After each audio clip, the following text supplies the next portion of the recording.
नमस्कार, वंदे मातरम। एक बार फिर से आप सभी का स्वागत है हमारे ऑनलाइन यूट्यूब चैनल में। तो साथियों, माध्यमिक राजस्थान कर्मचारी चयन बोर्ड ने एक नई और विज्ञप्ति जारी कर दी है। जैसा कि आपको स्क्रीन पे दिखाई दे रहा होगा, ये जो इसके लिए इंतज़ार हो रहा था कंप्यूटर अनुदेशक भर्ती के लिए, उस भर्ती की विज्ञप्ति आज जारी हो चुकी है। तो जैसा कि आपको स्क्रीन पे दिखाई दे रहा होगा कि ये जो भर्ती है, आज की जो तारीख है हमारी 1/2/2022 को जारी कर दी गई है। इस देखते इसमें क्या क्या विशिष्ट रूप से जानकारी मिलेगी अपने को। तो इसमें एक पदों का विवरण अपने को दे रखा है। बेसिक कंप्यूटर अनुदेशक की पोस्टें अपने पास में आई हैं। नॉन टीएसपी के अंदर 8,974 पोस्टें आई हैं और टीएसपी के अंदर 8,808 पोस्ट 8,088 पोस्टें 888 पोस्ट आई हैं। कुल मिलाकर ये अपने पास में 9,886 टोटली इसके अंदर पोस्ट आई है बेसिक कंप्यूटर अनुदेशक के अंदर। और वरिष्ठ कंप्यूटर अनुदेशक के अंदर अपने पास में पोस्ट आई हैं 282 नॉन टीएसपी के अंदर। और लगभग अपने पास में ये पोस्टें आई हैं 13 जो पोस्ट आई है ये आई अपने टीएसपी के अंदर। कुल मिलाकर अपने पास विज्ञप्ति आई है ये 10,157 पोस्ट की। तो देख लेते हैं आगे का विवरण क्या है, का प्रोसेस क्या है, कब से फॉर्म स्टार्ट हो रहे हैं। तो मैं विशेष रूप से आपको पहले बता देता हूं कि इसके अंदर जो चीज़ें आपको बताई जाएगी अच्छे से ध्यान से देख लें। आवेदन की जो प्रक्रिया है वो नॉर्मली आपको पता होगा, राजस्थान का कोई सा भी फॉर्म हो लगभग एसएसओ आईडी के माध्यम से भरा जाता है। तो अपनी एसएसओ आईडी तैयार रखें फॉर्म भरने के लिए। आगे देखते हैं इसकी कुछ योग्यताएं कि क्या क्या अपने को चाहिए, किस किस चीज़ की आवश्यकता होगी फॉर्म भरने के लिए। तो सबसे बात करते हैं आवेदन शुल्क की।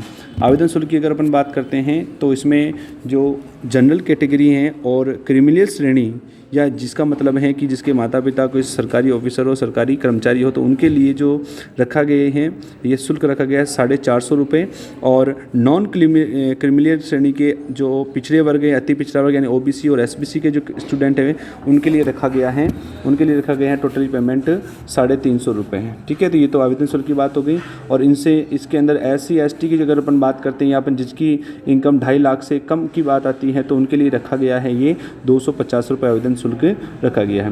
देखते हैं इसके अंदर आगे और सूचना क्या दे रही है। प्रवेश पत्र की बात कर रहे हैं। देखिए कि भर्ती आई है, उसी के साथ में आपको संभावित एग्ज़ाम तारीख भी बताई जाएगी भी इतनी तारीख को अपना एग्ज़ाम हो सकता है। प्रवेश पत्र का तो आगे जब ये डेट आ जाएगी तो धीरे धीरे देख लेंगे। आगे देखते हैं कुछ। तो इस प्रकार से आपको पदों का विवरण जो है यहाँ पर मिल जाएगा। तो पदों की तो कोई बात नहीं है, जिले के हिसाब से आपको लगभग सारे वरीयता के हिसाब से सभी को अपने नियर बाई डिस्ट्रिक्ट के हिसाब से आप भरना है फार्म के अंदर। और ये सारा पोस्टों का विवरण इस प्रकार से दिया गया है। आगे बढ़ते हैं, इसके अंदर और भी कुछ विशेष सूचनाएं दी गई हैं, देख लीजिए। थोड़ा आपको आरक्षण से संबंधित सूचनाएं हैं कि किसको कितना आरक्षण मिलेगा, किसके अंदर कितनी छूट हैं, ये भी दे रखी है। भूतपूर्व सैनिकों की क्या विशेष योग्यताएँ हैं, किसको कैटेगराइज किया जाएगा, कैसे किया जाएगा। ये उत्कृष्ट खिलाड़ियों के लिए भी अलग जो उनका सर्टिफिकेट होगा उसके अकॉर्डिंग उसको कितनी छूट दी जाएगी, इसका भी इसमें दिया गया है। आगे देख लेते हैं। तो ये जो विशेष योग्य जन है, निःशक्त जन जिसे अपन कह सकते दिव्यांग जन, उनकी कैटेगरी लिए भी ये इनमें बताया गया है। आगे देख लेते हैं, थोड़ा सा और देख लेते हैं इसके अंदर और क्या मैटर दिया गया है। वेतनमान देख लीजिए, बड़ा पूरा डाटा इसके अंदर दे रखा है अपने को। वेतनमान कौन सा लगेगा, मैट्रिक लेवल 8 इसके अंदर लगाया जा रहा है, 10 भी है। तो पात्रता की बात कर लेते हैं कि कौन इसके अंदर फार्म भर सकता है। तो दो प्रकार की पोस्टें, एक वरिष्ठ कंप्यूटर अनुदेशक की हैं और एक अपने हैं पास में बेसिक कंप्यूटर अनुदेशक की। तो वरिष्ठ कंप्यूटर अनुदेशक के अंदर क्या पात्रता चाहिए होती है, तो इसमें अपने को ऑप्शनल पात्रता के लिए बताया गया है। देखिए, सबसे पहली बात तो इसमें क्या चाहिए, मास्टर इन इंजीनियरिंग, या तो आपके पास में मास्टरी इन इंजीनियरिंग होनी चाहिए यानी कि एमटेक होनी चाहिए, या आपके पास ये टेक्नोलॉजी के अंदर एमटेक होनी चाहिए, या कंप्यूटर के अंदर कंप्यूटर साइंस के अंदर आपके पास में कोई ना कोई डिग्री होनी चाहिए, या आप इंफॉर्मेशन टेक्नोलॉजी आईटी की आपके पास में डिग्री होनी चाहिए। इसके अलावा क्या हो सकता है, MSc in computer science information technology IT के अंदर भी ये हो सकती है आपकी डिग्री। मास्टरी इन कंप्यूटर एप्लीकेशन MAC हो सकता है, B लेवल का आपके पास हो सकता है, और C लेवल का कैटेगराइज आपके पास में हो सकता है। इनके इनके अलावा और भी कोई डिग्री होवे तो उसमें से अपना हायर क्वालिफिकेशन रिकॉग्नाइज या गवर्नमेंट बोर्ड से हो सकती है। और इसके अंदर आपको एक विशेष चीज़, क्योंकि ये एक प्रकार से कंप्यूटर नॉलेज है, तो कंप्यूटर का नॉलेज या देवनागरी लिपि जिसे अपन कहते हैं उसका थोड़ा नॉलेज अपने को होना चाहिए। ये तो हुआ वरिष्ठ कंप्यूटर अनुदेशक के लिए। एक दूसरी जो पोस्ट है वो है बेसिक कंप्यूटर अनुदेशक। तो उसके लिए क्या रखना है, क्या योग्यता है, क्या पात्रता है, देख लेते हैं। सबसे पहले बात करते हैं तो इसके अंदर रखा गया है कि ग्रेजुएट होना चाहिए अपने को, और ए लेवल या मिनिमम 1 साल का PGDCA का मैटर होना चाहिए। ठीक है, या आप बैचलर ऑफ इंजीनियरिंग हो, ठीक है, या फिर आप बैचलर ऑफ टेक्नोलॉजी BTech कर रखी हो, कंप्यूटर साइंस हो, इंफॉर्मेशन टेक्नोलॉजी, लगभग आपको भी चीज़ें इसमें समान दिख रही होगी। थोड़ी बहुत इसके अंदर ऊपर नीचे हैं, जैसे इसमें दिखा BSc इन कंप्यूटर साइंस, ठीक है, और बैचलर एप्लीकेशन, ये चीज़ उनके अंदर भी थी। ये सारी चीज़ें आपके अंदर ये योग्यता के अंदर, पात्रता के अंदर आपको दिखाई गई हैं। देखते हैं आगे। और देवनागरी लिपि का ज्ञान, मतलब कंप्यूटर का थोड़ा बहुत अच्छा सा नॉलेज होना चाहिए। अन्य योग्यताएं, राष्ट्रीयता वाष्ट्रीयता, ये तो सब बात की बातें हैं।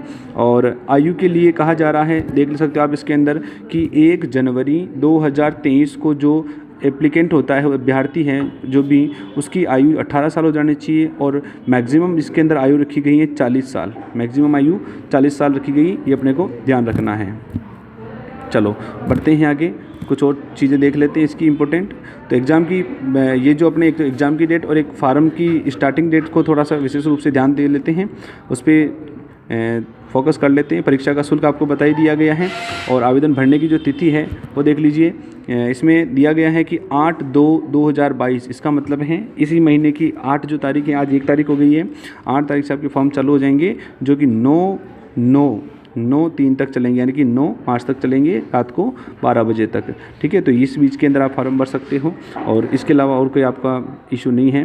तो ये मेन बातें, महत्वपूर्ण जानकारियाँ हैं। इसके अंदर आपको एग्ज़ाम के लिए भी संभावित जो तारीख या महीना बताया गया है कि परीक्षा माह के अंदर आप देख ले सकते हो, ये आपके मई या जून 2022 के अंदर आपकी परीक्षा हो जाएगी। और बात करते हैं सिलेबस की, तो सिलेबस का एक अलग से अपन वीडियो डाल देंगे, उसके अंदर क्या क्या रहेगा। तो अभी थोड़ा लंबा हो जाएगा ये वीडियो, तो ये नॉर्मली जानकारी आपके फॉर्म की है। तो तैयार हो जाइए और फॉर्म भरने के लिए, और अपनी तैयारी को थोड़ा अच्छे से सुदृढ़ कर लीजिए। धन्यवाद। और आगे सिलेबस की जानकारी जितनी भी है या और भी संबंधित फार्म से संबंधित जानकारी है, आपको इस चैनल पर मिलती रहेगी। जुड़े रहिए हमारे साथ में। धन्यवाद।